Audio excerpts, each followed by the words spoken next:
"With apologies to gent opposite," said Clowes, "I must say I don't think much of the team." "Don't apologize to me," said Allardyce disgustedly as he filled the teapot.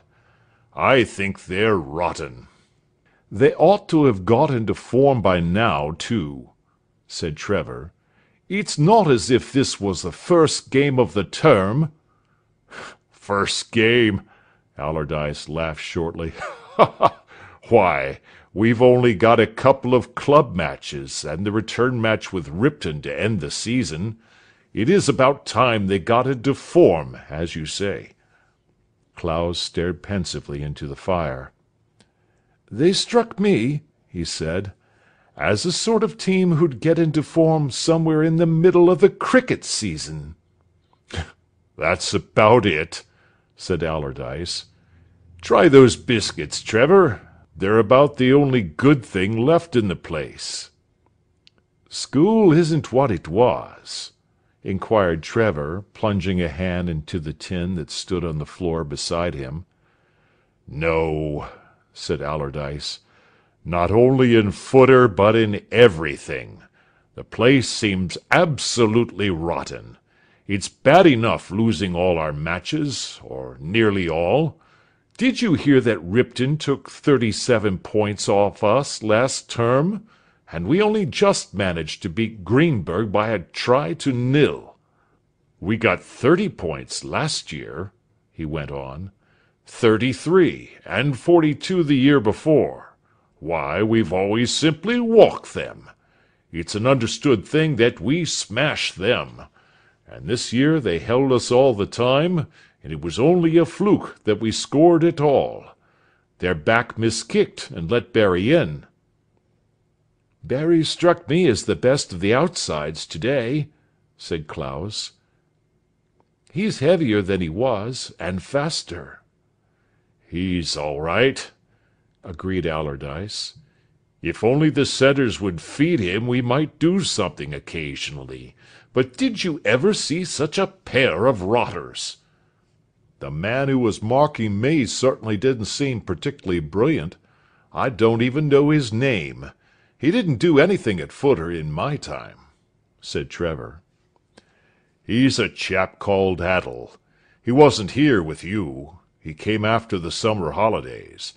I believe he was sacked from somewhere. He's no good, but there's nobody else. Colours have been simply a gift this year to anyone who can do a thing. Only Barry and myself left from last year's team. I never saw such a clearance as there was after the summer term." "Where are the boys of the old brigade?" sighed Clowes.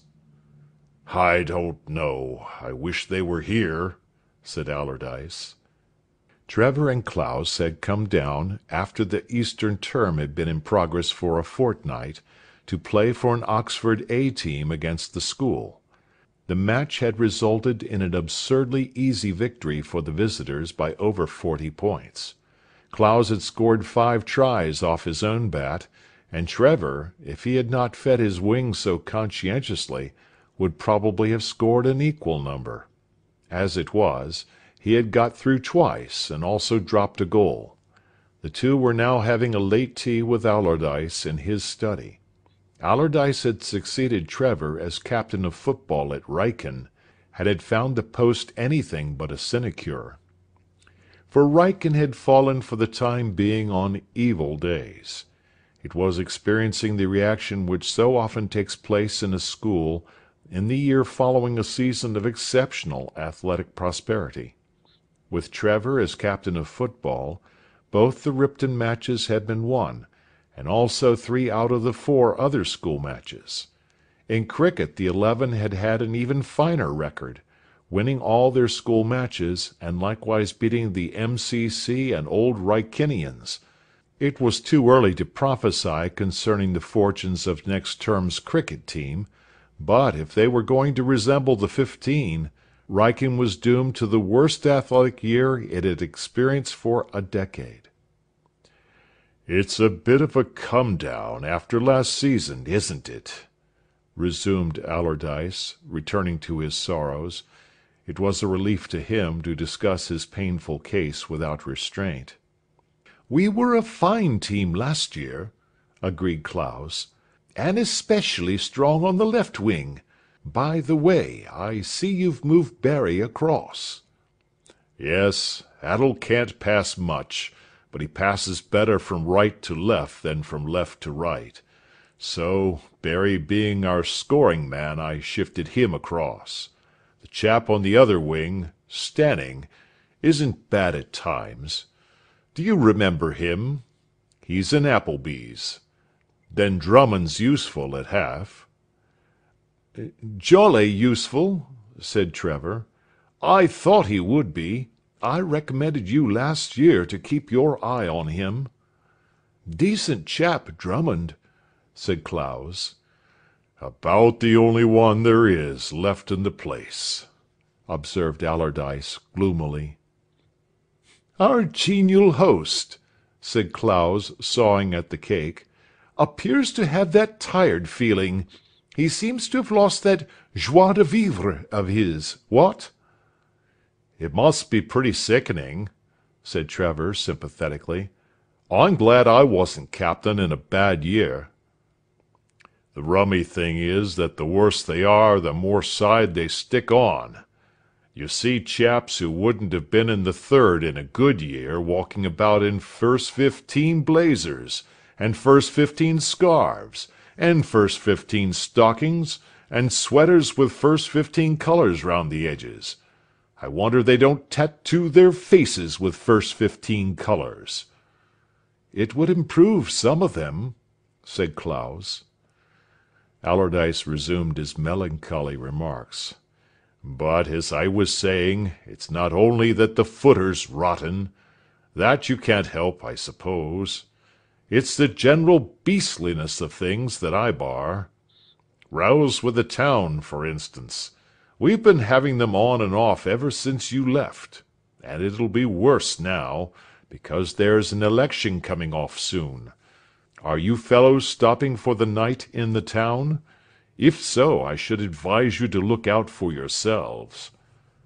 "Thanks," said Clowes. "I shouldn't like to see Trevor sandbagged. Nor, indeed, should I, for choice, care to be sandbagged myself. But, as it happens, the good Donaldson is putting us up, so we escape the perils of the town." "Everybody seems so beastly slack now," continued Allardyce. "It's considered the thing. You're looked on as an awful blood if you say you haven't done a stroke of work for a week. I shouldn't mind that so much if they were some good at anything, but they can't do a thing. The footer's rotten, the gymnasium 6 is made up of kids an inch high. We shall probably be about 90th at the public schools competition, and there isn't any one who can play rackets for nuts. The only thing that Wrykyn'll do this year is to get the lightweights at Aldershot. Drummond ought to manage that. He won the feathers last time. He's nearly a stone heavier now, and awfully good. But he's the only man we shall send up, I expect. Now that O'Hara and Moriarty are both gone, he's the only chap we have who's up to Aldershot form. And nobody else'll take the trouble to practise. They're all too slack." "In fact," said Clowes, getting up, "as was only to be expected, the school started going to the dogs directly I left. We shall have to be pushing on now, Allardyce. We promised to look in on Seymour before we went to bed. Friend, let us away." "Good night," said Allardyce. "What you want," said Clowes solemnly, "is a liver pill. You are looking on life too gloomily. Take a pill. Let there be no stint. Take 2. Then we shall hear your merry laugh ringing through the old cloisters once more. Buck up and be a bright and happy lad, Allardyce." "Take more than a pill to make me that," growled that soured footballer. Mr. Seymour's views on the school resembled those of Allardyce. Wrykyn, in his opinion, was suffering from a reaction. "It's always the same," he said. "After a very good year, boys leave, and it's hard to fill their places. I must say I did not expect quite such a clearing out after the summer. We have had bad luck in that way. Morris, for instance, and Robinson both ought to have had another year at school. It was quite unexpected, their leaving. They would have made all the difference to the forwards. You must have somebody to lead the pack who has had a little experience of first 15 matches." "But even then," said Clowes, "they oughtn't to be so rank as they were this afternoon. They seemed such slackers." "I'm afraid that's the failing of the school just now," agreed Mr. Seymour. "They don't play themselves out. They don't put just that last ounce into their work which makes all the difference." Clowes thought of saying that, to judge by appearances, they did not put in even the first ounce, but refrained. However low an opinion a game's master may have, and even express, of his team, he does not like people to agree too cordially with his criticisms. "Allardyce seems rather slack about it," said Trevor. "I'm sorry for Allardyce. It is always unpleasant to be the only survivor of an exceptionally good team. He can't forget last year's matches, and suffers continual disappointments because the present team does not play up to the same form." "He was saying something about rows with the town," said Trevor, after a pause.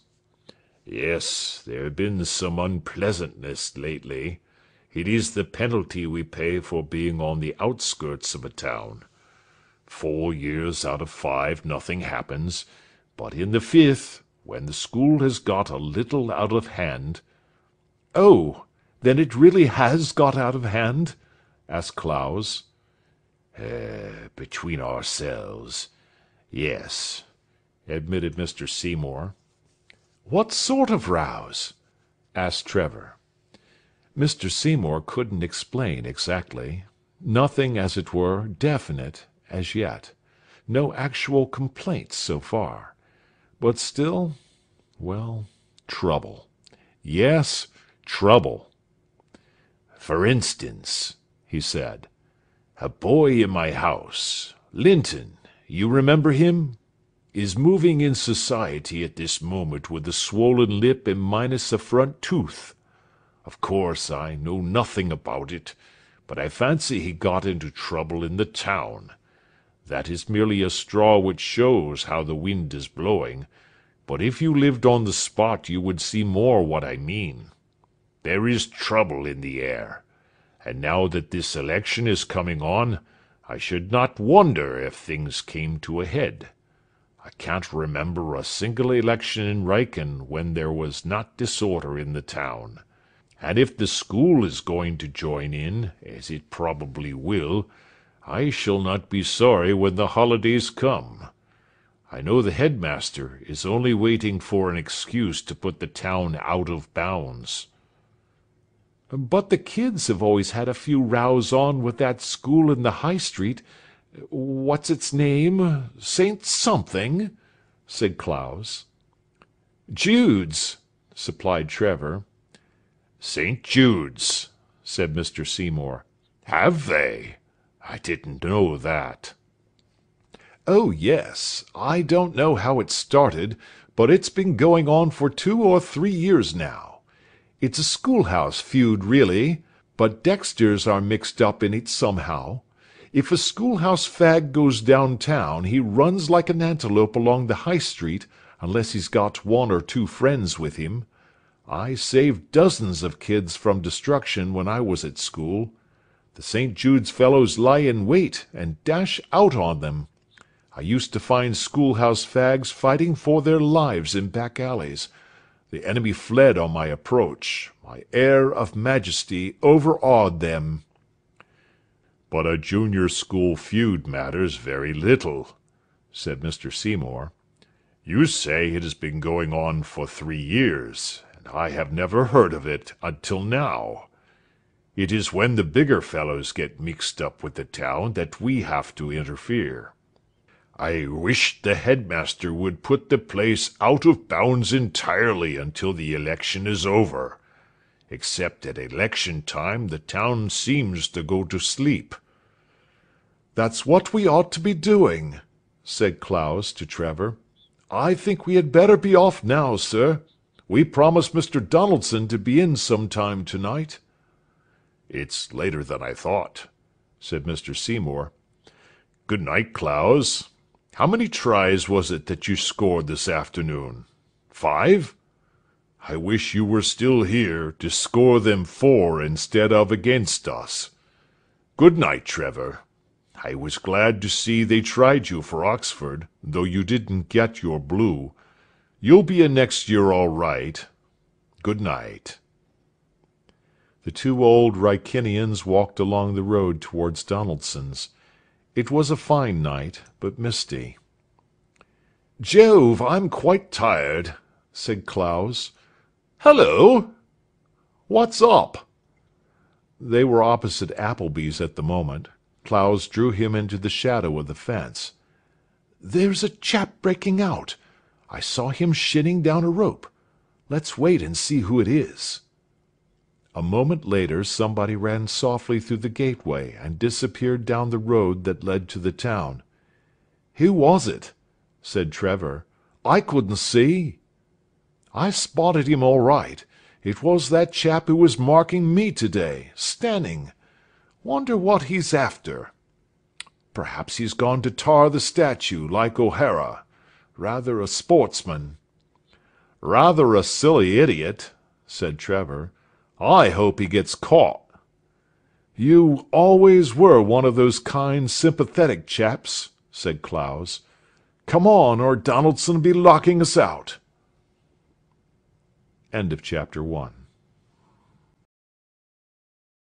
Chapter 2. Sheen at Home.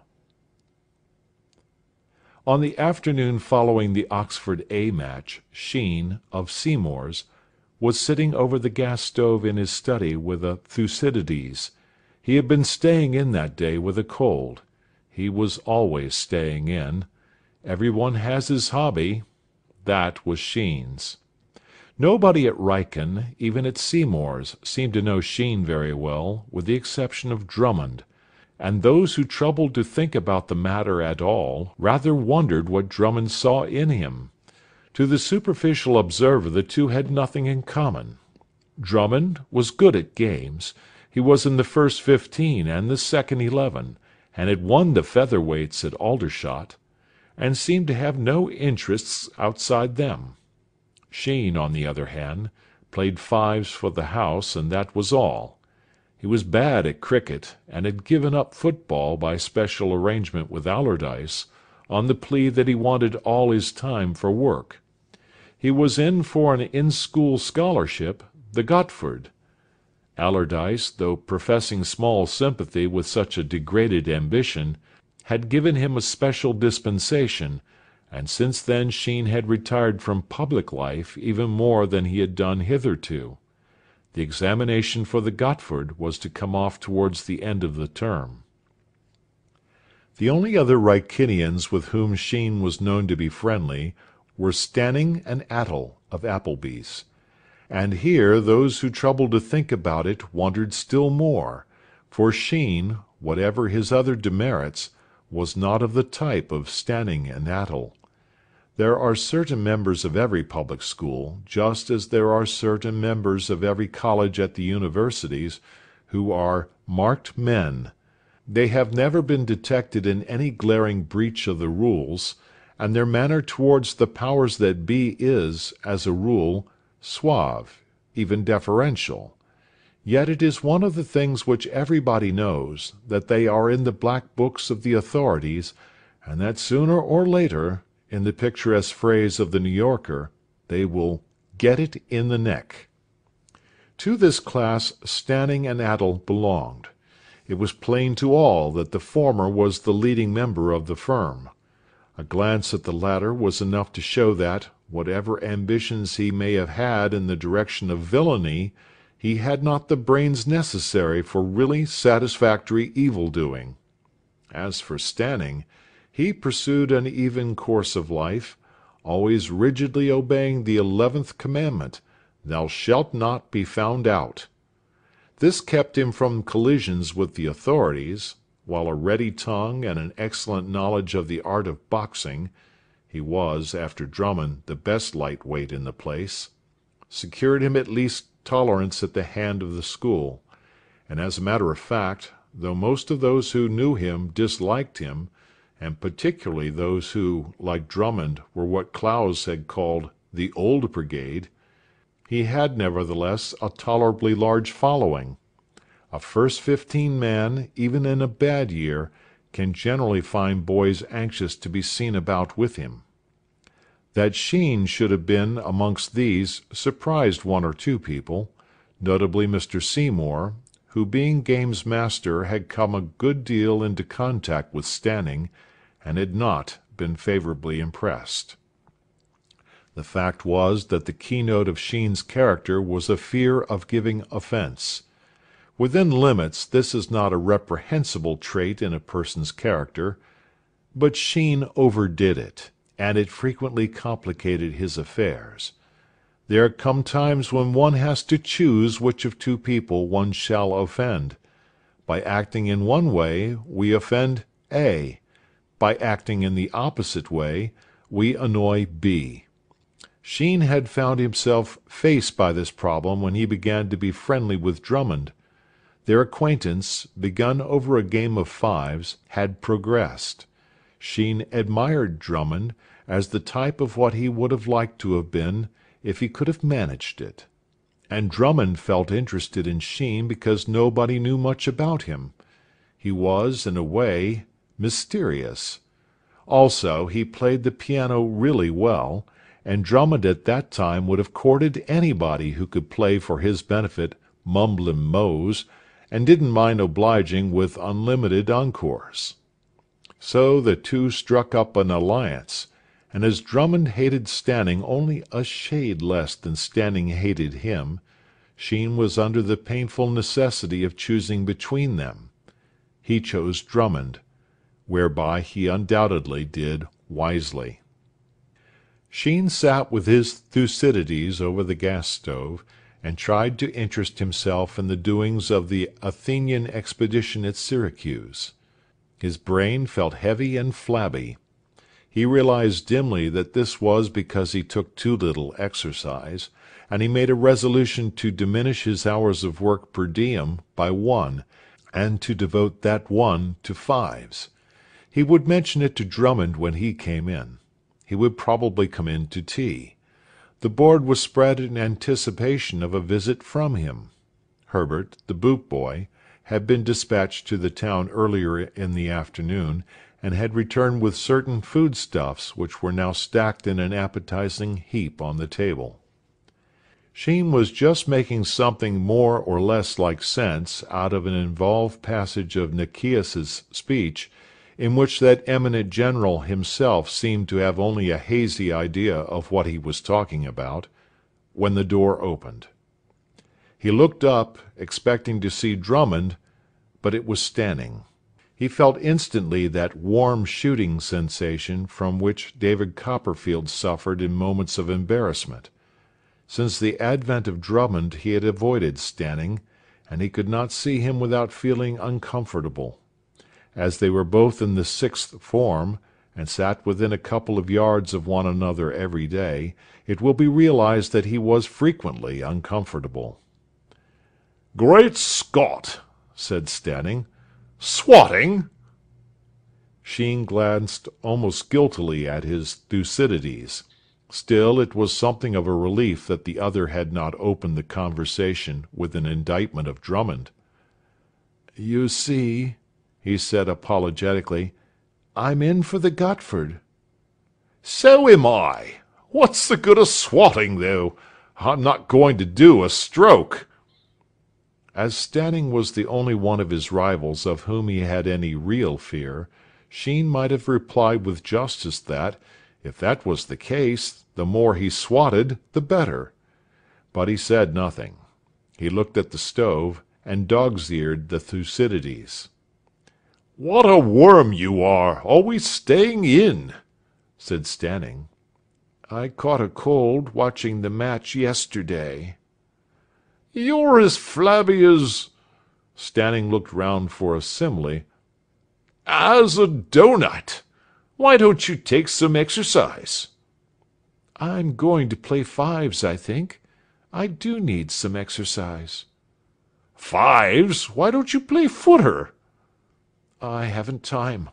I want to work." "What rot! I'm not doing a stroke."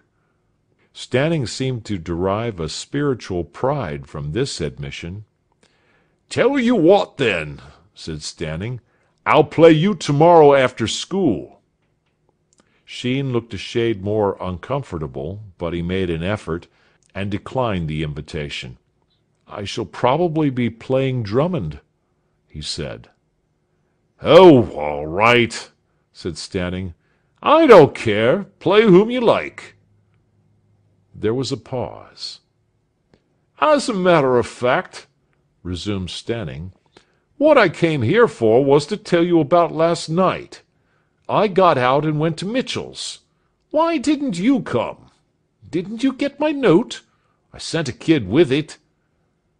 Mitchell was a young gentleman of rich but honest parents, who had left the school at Christmas.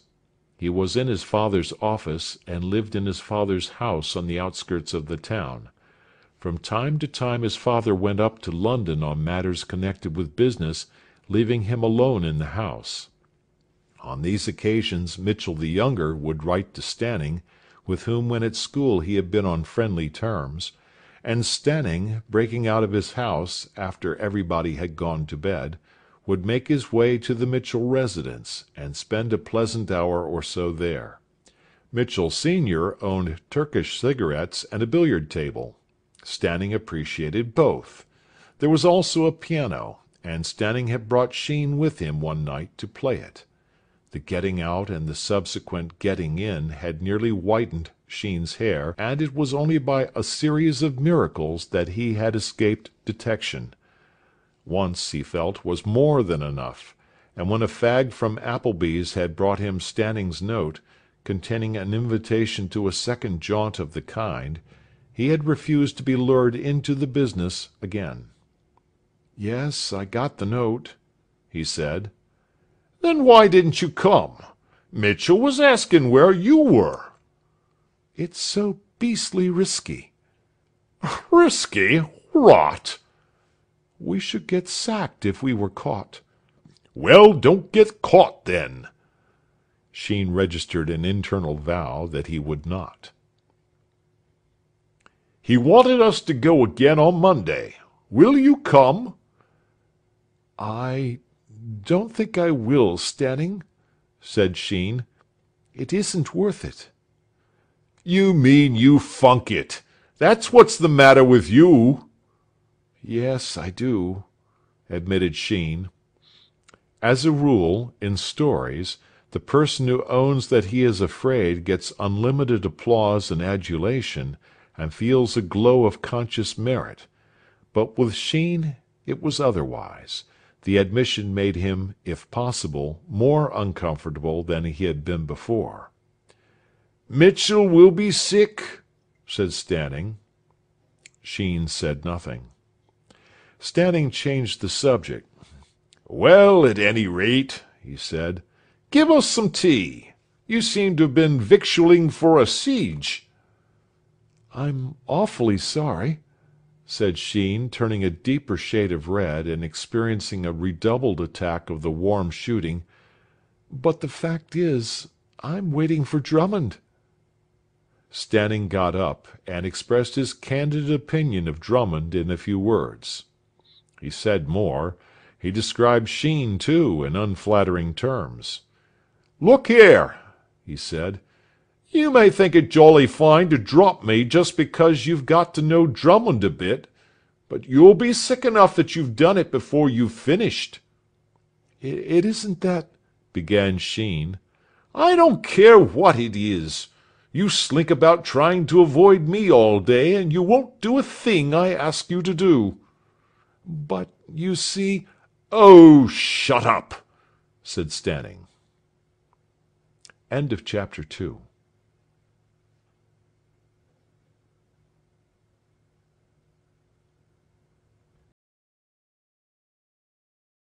Chapter 3. Sheen receives visitors and advice. While Sheen had been interviewing Stanning in Study 12, farther down the passage, Linton and his friend Dunstable, who was in Day's house, were discussing ways and means. Like Stanning, Dunstable had demanded tea, and had been informed that there was none for him. "Well, you are a bright specimen, aren't you?" said Dunstable, seating himself on the table, which should have been groaning under the weight of cake and biscuits. "I should like to know where you expect to go to. You lure me in here, and then have the cheek to tell me you haven't got anything to eat. What have you done with it all?" "There was half a cake." "Bring it on." "Young Menzies bagged it after the match yesterday. His brother came down with the Oxford A-team, and he had to give him tea in his study. Then there were some biscuits—" "What's the matter with biscuits? They're all right. Bring them on. Biscuits forward. Show biscuits." "Menzies took them as well." Dunstable eyed him sorrowfully. "You always were a bit of a maniac," he said, "but I never thought you were quite such a complete gibberer as to let Menzies get away with all your grub. Well, the only thing to do is to touch him for tea. He owes us one. Come on." They proceeded down the passage and stopped at the door of Study 3. "Hullo," said Menzies as they entered. "We've come to tea," said Dunstable. "Cut the satisfying sandwich. Let's see a little more of that hissing urn of yours, Menzies. Bustle about and be the dashing host." "I wasn't expecting you." "I can't help your troubles," said Dunstable. "I've not got anything. I was thinking of coming to you, Linton." "Where's that cake?" "Finished. My brother simply walked into it." "Greed," said Dunstable unkindly, "seems to be the besetting sin of the Menzies. Well, what are you going to do about it? I don't wish to threaten, but I'm a demon when I'm roused. Being done out of my tea is sure to rouse me. And owing to unfortunate accident of being stonily broken, I can't go to the shop. You're responsible for the slump in provisions, Menzies, and you must see us through this. What are you going to do about it?" "Do either of you chaps know Sheen at all?" "I don't," said Linton. "Not to speak to." "You can't expect us to know all your shady friends," said Dunstable. "Why?" "He's got a tea on this evening. If you knew him well enough, you might borrow something from him. I met Herbert in the dinner hour carrying in all sorts of things to his study. Still, if you don't know him—" "Don't let a trifle of that sort stand in the way," said Dunstable. "Which is his study?" "Come on, Linton," said Dunstable. "Be a man and lead the way. Go in as if he'd invited us. 10 to 1 he'll think he did, if you don't spoil the thing by laughing." "What, invite ourselves to tea?" asked Linton, beginning to grasp the idea. "That's it. Sheen's the sort of ass who won't do a thing. Anyhow, it's worth trying. Smith in our house got a tea out of him that way last term. Coming, Menzies?" "Not much. I hope he kicks you out." "Come on, then, Linton. If Menzies cares to chuck away a square meal, let him." Thus, no sooner had the door of Sheen's study closed upon Stanning than it was opened again to admit Linton and Dunstable.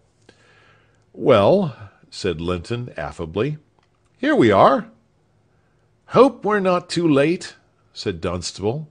"You said somewhere about 5. It's just struck. Shall we start?" He stooped and took the kettle from the stove. "Don't you bother," he said to Sheen, who had watched this maneuver with an air of amazement. "I'll do all the dirty work." "But—" began Sheen. "That's all right," said Dunstable soothingly. "I like it."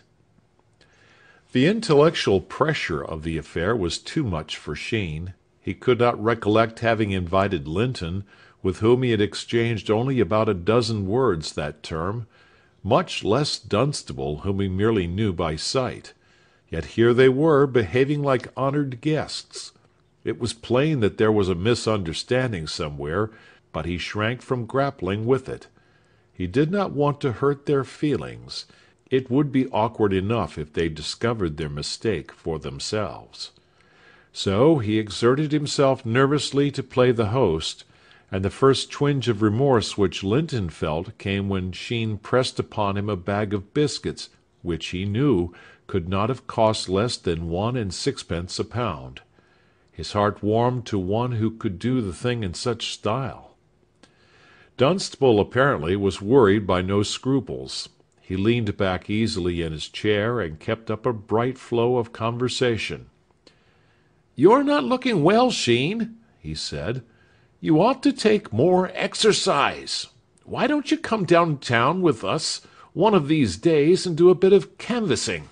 It's a rag. Linton lost a tooth at it the other day. We're going down on Saturday to do a bit more." "Oh," said Sheen politely. "We shall get 1 or 2 more chaps to help next time. It isn't good enough, only us two. We had 4 great beefy hooligans on to us when Linton got his tooth knocked out. We had to run. There's a regular gang of them going about the town now that the election's on. A red-headed fellow who looks like a butcher seems to boss the show. They call him Albert. He'll have to be slain one of these days for the credit of the school. I should like to get Drummond on to him." "I was expecting Drummond to tea," said Sheen. "He's running and passing with the 15, said Linton. "He ought to be in soon. Why, here he is. Hello, Drummond." "Hello," said the newcomer, looking at his 2 fellow visitors as if he were surprised to see them there. "How were the first?" asked Dunstable. "Oh, rotten. Any tea left?" Conversation flagged from this point, and shortly afterwards Dunstable and Linton went. "Come and tea with me sometime," said Linton.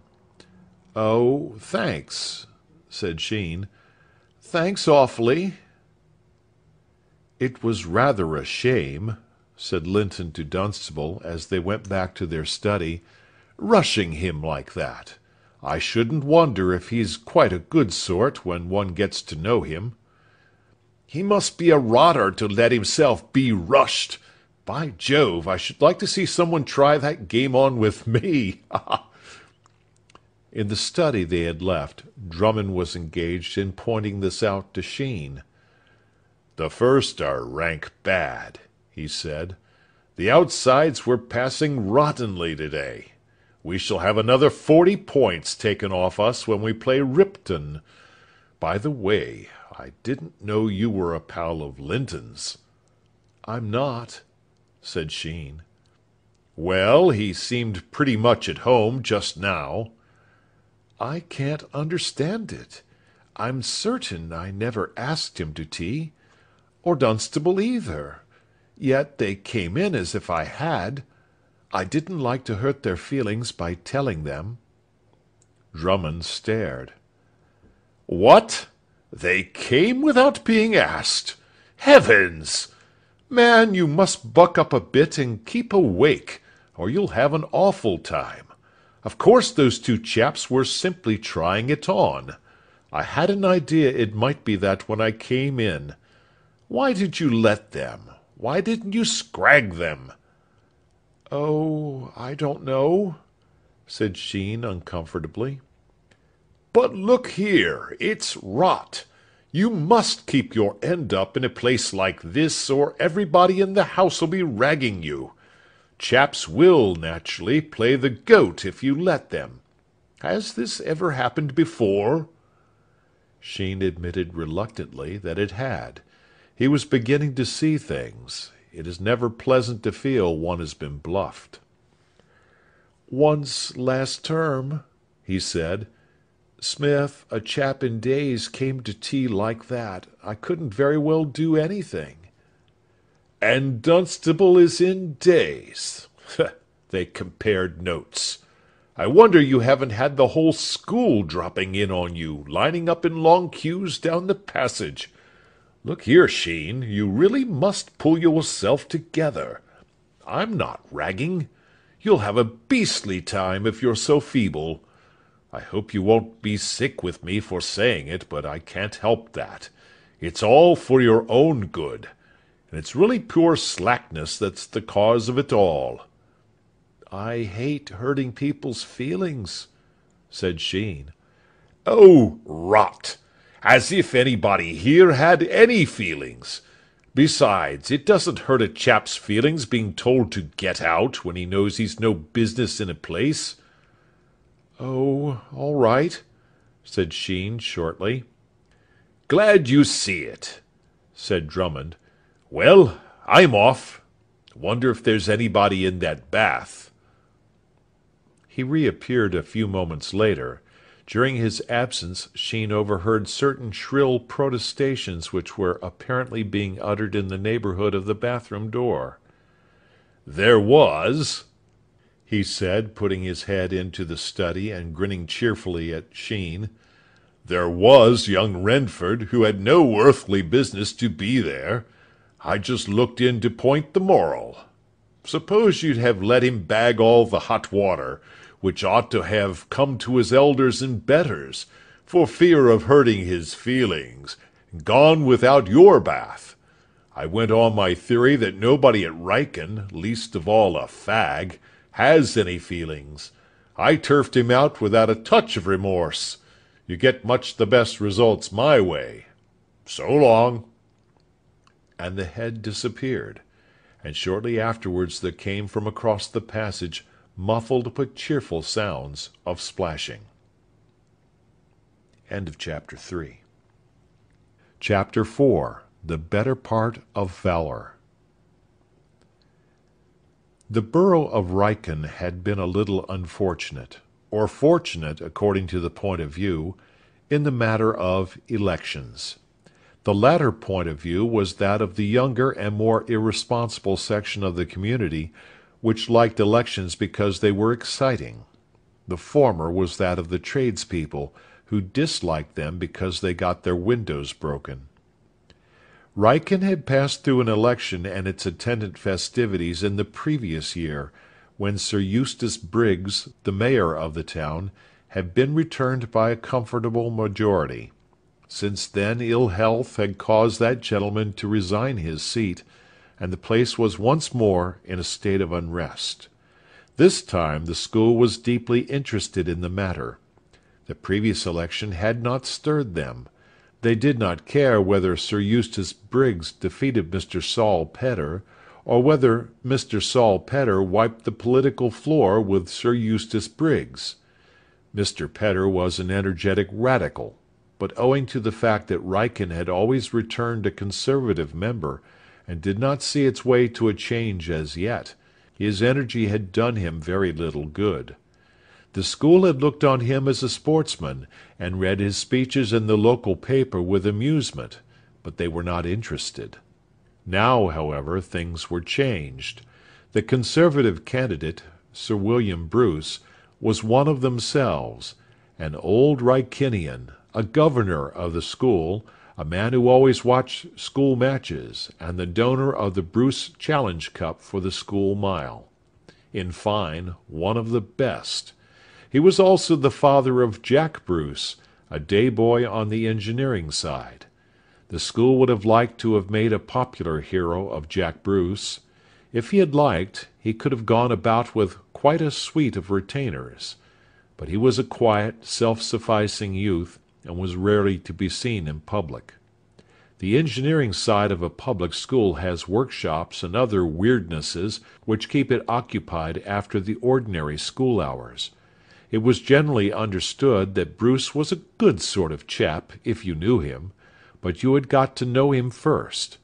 Brilliant at his work, and devoted to it, a useful slow bowler, known to be able to drive and repair the family motor car, one who seldom spoke unless spoken to, but who, when he did speak, generally had something sensible to say. Beyond that, report said little. As he refused to allow the school to work off its enthusiasm on him, they were obliged to work it off elsewhere. Hence the disturbances which had become frequent between school and town. The inflammatory speeches of Mr. Saul Pedder had caused a swashbuckling spirit to spread among the rowdy element of the town. Gangs of youths, to adopt the police court term, had developed a habit of parading the streets arm in arm, shouting, "Good old Pedder!" When these met some person or persons who did not consider Mr. Pedder good and old, there was generally what the local police force described as a fracas. It was in one of these fracases that Linton had lost a valuable tooth. 2 days had elapsed since Dunstable and Linton had looked in on Sheen for tea. It was a Saturday afternoon, and roll call was just over. There was no first 15 match, only a rather uninteresting house match, Templars versus Donaldsons, and existence in the school grounds showed signs of becoming tame. "What a beastly term the Easter term is!" said Linton, yawning.